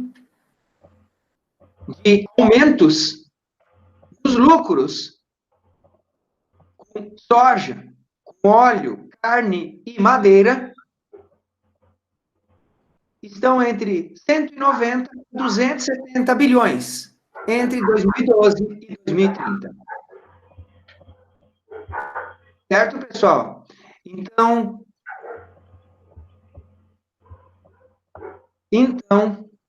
quando a gente for ler as projeções do agronegócio brasileiro, nós temos que saber que projeções são projeções, não quer dizer que elas vão se confirmar. E nós temos que saber que existe esse jogo, esse balanço de forças.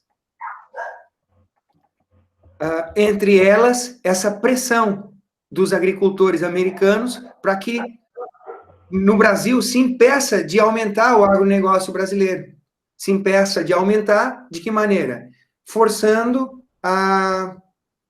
essa questão da manutenção das florestas.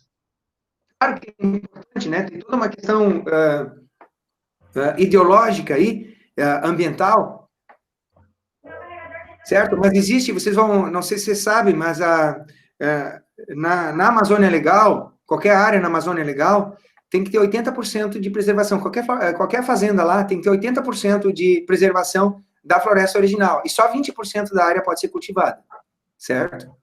Isso é lei no Brasil. E até nisso os americanos querem interferir. Então, não é para a gente emitir opiniões, posições, nada disso. É só para vocês lerem e saberem o ambiente em que vocês estão entrando, né, com a formação de vocês como agrônomos. Depois, cada um toma, a partir de leituras e outros estudos que vocês quiserem, cada um depois decide as suas conclusões sobre o assunto. Procura estudar cada vez mais e estude sobre o assunto. Mas a gente tem que ter noção de que existe isso, certo? Então, essa pressão para que essa imagem negativa que se coloca em cima do agronegócio, ela não é só uma pressão dos ambientalistas, e nem só dos ambientalistas internos e externos, certo? Essa pressão vem também, vocês vão ver através desse documento, muito forte, da União de Agricultores Americanos, e também vocês vão ver dos europeus e outros. Só que eu peguei dos americanos porque isso está muito mais explícito nesse documento que está ali exposto no SIGA. Então, não estou dizendo que a gente deva derrubar a floresta, que a gente não deva conservar, claro que deve, né? Eu sou um dos maiores críticos, minha família já teve área na Amazônia Legal, eu viajava quase todo ano para lá, e filmava e colocava, vocês vão ver talvez alguma foto minha aí na internet, assim, a tristeza que dava aqueles caminhões passando com as toras das árvores da floresta. Isso é muito triste, realmente. Certo? Ninguém pode ser a favor da derrubada dessas árvores fantásticas que tem na floresta. Só que a gente tem que ter uma posição bastante crítica em relação a tudo que está acontecendo. Principalmente, a gente tem que saber o que está acontecendo. Ok? E nesses documentos eu estou propondo um pouco dessa leitura, um pouco dessa reflexão para vocês. Gente, deu 11h44, muito além do que eu imaginava, né? Falei, estou cansado aqui de cansar vocês. Então, nesse momento, eu abro para vocês fazerem os comentários de vocês, mais perguntas, e lembrar que eu fico também, depois da aula, em qualquer momento, à disposição para responder vocês. E a gente vai ter novo encontro semana que vem. Tá? Semana que vem eu vou fazer essas perguntas para vocês tragam as respostas das perguntas que eu formulei, e eu vou propor alguns vídeos para a gente assistir também. Todos vídeos bem curtos, né? Mas principalmente a questão de como se formam os preços agrícolas, é o tema da semana que vem. Como se formam os preços agrícolas. Então, abrindo aqui para os finalmente, vamos lá, fiquem à vontade. Tudo é válido. Qualquer interferência, qualquer intervenção está valendo. Podem falar. Professor? Pois não. Eu vou pedir para o professor dar uma revisada no meu exercício, o último exercício sobre IDH e ele, e a índice de liberdade econômica. Sim. E me dar um feedback, o retorno do que eu fiz de errado. Quem está falando? Eu não sei se eu entendi bem a proposição feita no plano, no AR3, porque... Só pedir para o professor dar uma revisada no exercício e me dar um feedback. Vladimir? Sim. Sim, Vladimir, você tirou nota máxima nesse trabalho, tá? Tu tirou 5. O que acontece é que... 5? No plano de ensino está constando como se fosse 10, né? A nota máxima. Não, é porque é o seguinte, são 2 exercícios, tá? Cada um vale 5. Um deles era entregar aquela bateria de exercícios de elasticidade, de oferta e demanda, e esse exercício faltou você entregar, tá? Mas lembrando que eu recebo os exercícios atrasados. Claro que eles não vão valer o mesmo que para quem entregou no prazo, mas eu recebo exercício atrasado. Então, não foi exclusividade sua, tá, Vladimir? Vários outros alunos não entregaram o exercício de elasticidade. vários outros alunos ficaram, então, com um 0. Então, no teu caso, o que aconteceu? Tu ficou com um 0 no exercício de elasticidade e 5, que é a nota máxima, no exercício de correlação. Então, o que aconteceu no teu caso é que faltou um dos exercícios. Em qual plano que ele está, professor? Porque eu passei batida nesse exercício. Está lá no primeiro plano. Ah, no plano 1. Deixa eu dar uma olhada, então. Tá, okay. Não, tranquilo, tá? E aí o que acontece? No novo, no plano de ensino geral, que eu também coloquei lá, e teve uma aula aqui que a gente gravou, tá? Também a gente, em conjunto, em consenso com os alunos que estavam acompanhando no dia, nós estabelecemos uma alteração no plano de ensino, e tinha que ter mesmo, né? Porque não tem mais a viagem técnica, a prova virou uma prova virtual, e nem tem a apresentação dos seminários. Como é que ficou aqui para ficar gravado, e também para os demais que não sabiam? Uma nota até 10, que é o macro seminário, uma nota até 10, que é o micro seminário, uma nota até 10, que são os exercícios, e esse dividido em 2 notas, o exercício de elasticidade e o exercício de correlação. E a quarta nota que vai ser a prova que nós vamos fazer, todas elas valendo 10. Ok, pessoal? Então, o que está faltando aí, a gente fazer ainda, é a prova que vai valer 10. As outras todas notas valem 10. Só que uma delas é dividido em 2 exercícios, o exercício de correlação e o exercício de elasticidade. Esse exercício de elasticidade, de elasticidade, professor, o professor mandou o material para a gente fazer? Sim, eles estão no SIGA, o formulário está no SIGA, ele podia ser feito até em dupla, tá? E o plano está lá explicado também. Eu entendo, o Jefferson está colocando que a gente não entendeu muito bem os exercícios. O plano eu abri agora, realmente está escrito lá para fazer. Né? Tá. Mas eu queria saber, no item 2 da metodologia. Tá. Só preciso saber a orientação dele, né? A orientação está na... Tá no SIGA, tu vai encontrar, tem até um videozinho, uma aula que não é minha, eu peguei de um outro professor, tem o link lá do YouTube, e ele explicando como que calcula a elasticidade do preço, tá? Tem os slides nossos ali também, e é o seguinte, Vladimir, eu vou fazer o seguinte, como nós estamos estourando o tempo, eu tenho a tua questão, eu tenho a do Jefferson ali, e o Jefferson não é só o exercício de elasticidade, ele ficou em dúvida como foi feito o cálculo da correlação. Eu vou fazer o seguinte, como a gente vai estar tranquilo no tempo, essas 2 questões eu abordo na aula da semana que vem. Tá? O Jefferson já fez o de correlação, acredito. Ele só está colocando que não entendeu como fez. Tá aqui, eu abri o exercício aqui agora. Tá. Realmente eu não fiz.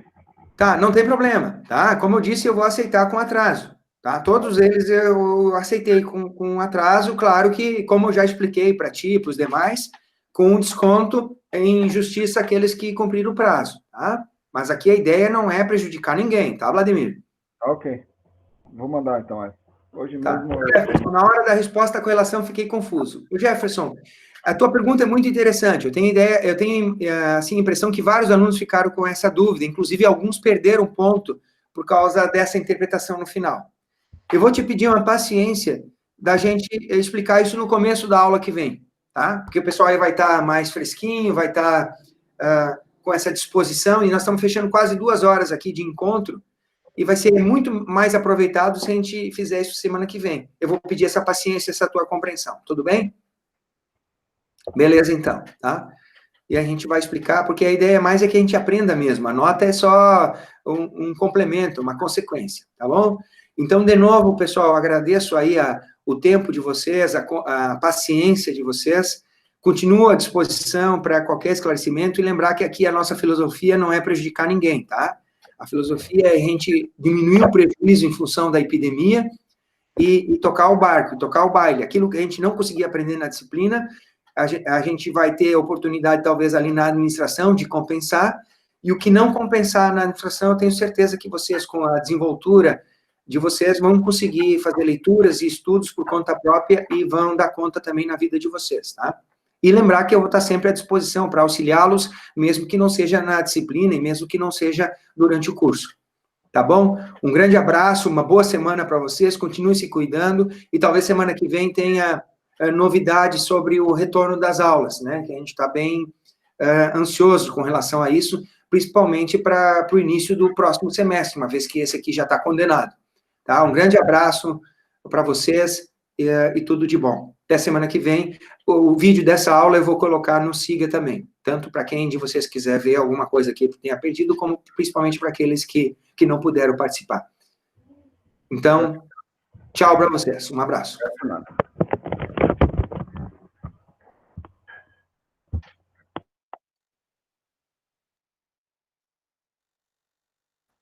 Um abraço.